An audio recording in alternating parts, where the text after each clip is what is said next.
So zali sawa nga 10 batugamba ekizimbe kikutte omuliro kiggwawo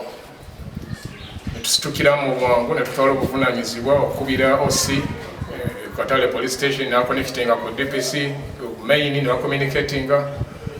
eno kutuukawo fire brigade eyo yonjebaza yakola omulimu mu bwangu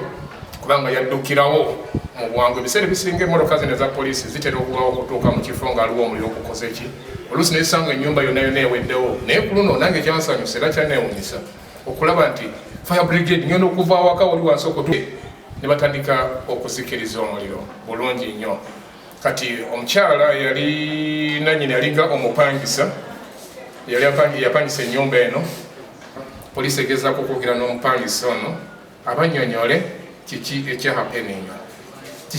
lwaki kyali bwe kityo lwaki abagenyi baali mu kisenge bajja okukyala ne beesibira namu ate ye n'asigalawa n'asigala mu ddiiro okulaba nti abantu bali bajjira mu kisenge. Download the app on App Store or Google Play Store now. Vision Digital Experience, the future of media.